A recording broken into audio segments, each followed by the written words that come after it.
2 on page 3.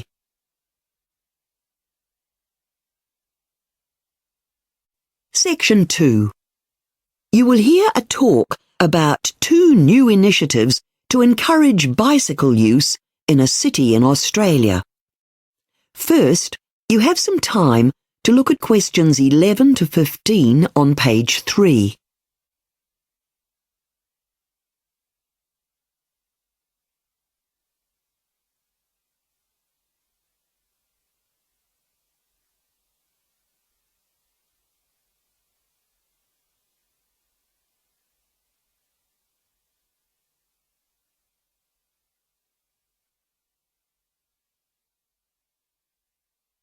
Now, listen carefully and answer questions 11 to 15. Thank you for all coming to today's information session on bicycle use in the inner city. I'll start by telling you about the City Council's new bicycle hire scheme, which is called City Cycle. We want to provide people who don't own a bike a convenient way to get around the inner city. Now, to use City Cycle, first you need to subscribe to the service, and you can do that online. Just go to the City Council website and follow the prompts, and you'll be sent a card. Once you've done that, you can unlock one of our bikes from any station in the inner city area. Just go to the station and log on at the computer terminal. You'll be shown a diagram of the bikes that are currently available at the station, so you just choose the one you want by touching the screen. You don't need a password or anything.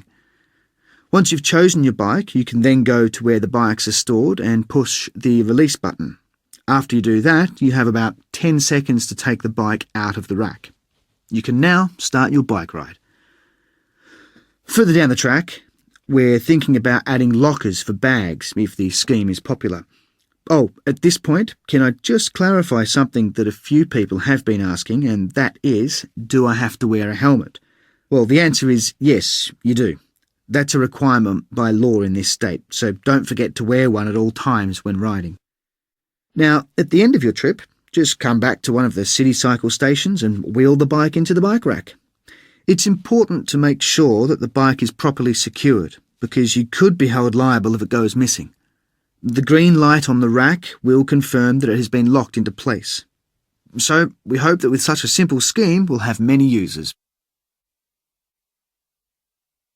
Before you hear the rest of the talk, you have some time to look at questions 16 to 20 on page 4.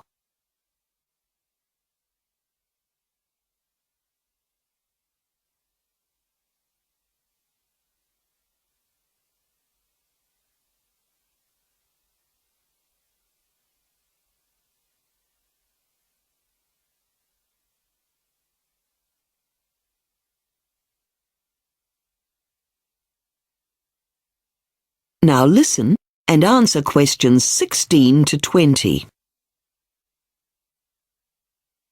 Let's turn to another initiative, the layout of the new Council Bicycle Centre, which will be opening next week. This is for people who already own a bike. We wanted to provide a place for cyclists to store their bikes, then change before going on to work. Can you all see the plan? If you look at the bottom towards the right-hand corner, you'll see where the cyclists enter the centre. People want more than just a place to park their bikes. That's why you'll see a coffee cart. That's it there between the reception desk and the vending machines.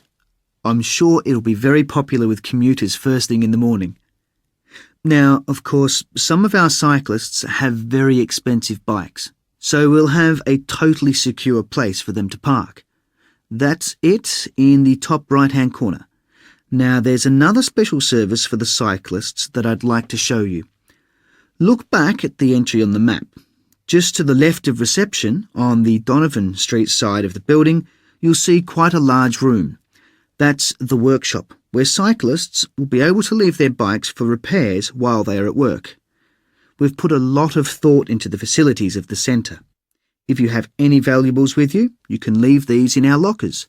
The locker room is in the top left-hand corner of your plan, so you can store your bag or wallet there before you head off for a shower.